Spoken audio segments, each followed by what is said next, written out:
एक बार की बात है। एक घना जंगल था।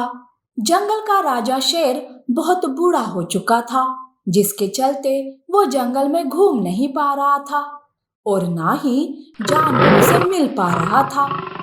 इस बात को लेकर शेर बहुत परेशान था।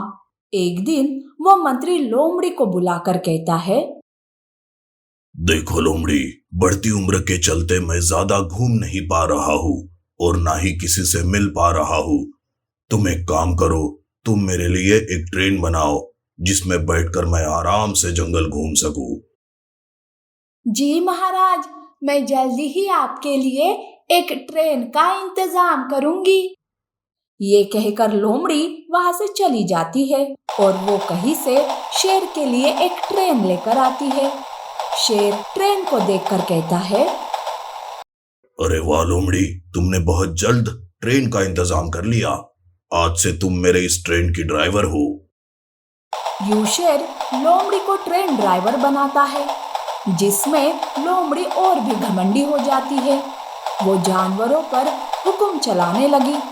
अगर किसी जानवर को ट्रेन चढ़ना होता तो वो उनसे अपना मनचाहा काम करवाती और फिर ट्रेन में बैठने देती थी।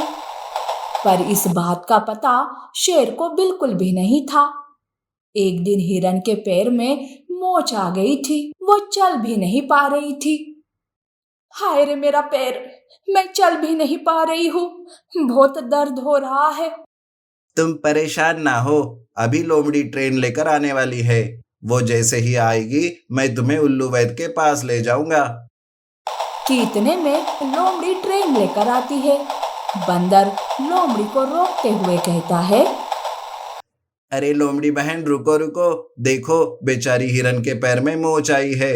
इसे जल्दी से जल्दी उल्लू वैद के पास ले चलो।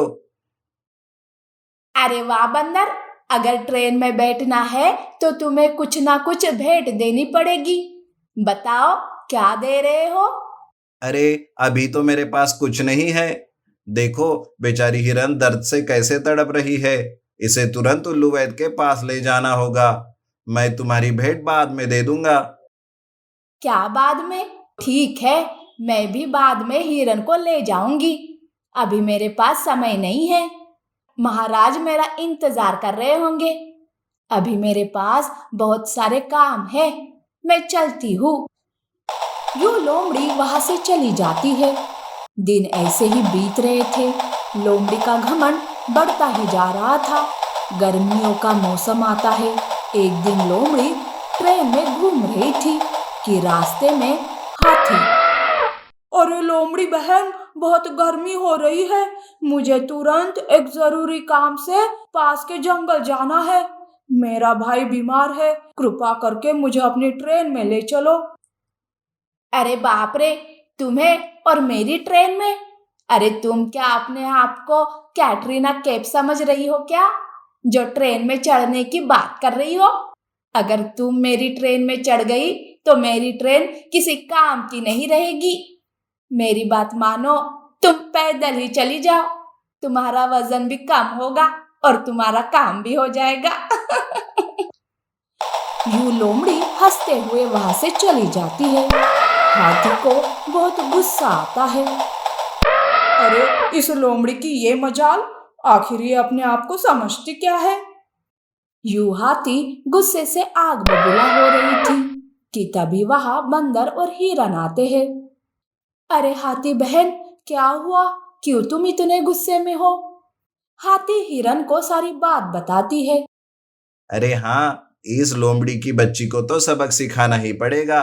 इसका घमंड तो दिन ब दिन बढ़ता ही जा रहा है। हाँ सही कहा तुमने। हम सब मिलकर एक ट्रेन बनाते हैं जो लोमड़ी की ट्रेन से भी अच्छी हो। अरे वाह हिरन, तुम्हारा ये आइडिया तो बहुत अच्छा है। गर्मियों का मौसम है, क्यों ना हम वाटरमेलन ट्रेन बनाएं, जिससे ट्रेन भी ठंडी रहेगी और हमें घूमने में भी मजा आएगा। अरे वाह, क्या बात है। तो चलो, नेक काम में देरी क्यों, हम सब मिलकर अभी वाटरमेलन ट्रेन बनाते हैं। यूं वो सब मिलकर वाटरमेलन ट्रेन बनाते हैं, जिसे देखकर शेर भी बहुत खुश हो जाता है। अरे वाह, वाटरमेलन ट्रेन, ये तो बहुत ही अद्भुत है। क्या इसे तुम सब ने मिलकर बनाया है? इसमें घूमकर तो बड़ा मजा आएगा। चलो हम सब मिलकर इस ट्रेन में घूमते हैं। अरे हाथी, तुम इस वाटरमेलन ट्रेन की ड्राइवर हो, तुम ही इसे चलाओगी। धन्यवाद महाराज। यो सारे जानवर वाटरमेलन ट्रेन में घूमते हैं। सब एंजॉय कर रहे थे। लोमड़ी की ट्रेन में कोई नहीं चढ़ रहा था। सबको यूं एंजॉय करते देख लोमड़ी को अपनी गलती का एहसास होता है। वो सारे जानवरों से माफी मांगती है। देखो दोस्तों, तुम सब मुझे माफ कर दो। मुझे अपनी गलती का एहसास हो गया है कि घमंड कितनी बुरी चीज है। हमें कभी भी दूसरों को कम नहीं समझना चाहिए। मैं आज से तुम सबसे मिलजुल कर रहूंगी। तो फिर चलो हम सब मिलकर वाटरमेलन ट्रेन में घूमते हैं। ये सारे जानवर खुशी से वाटरमेलन ट्रेन में घूमने लगते हैं। बंदर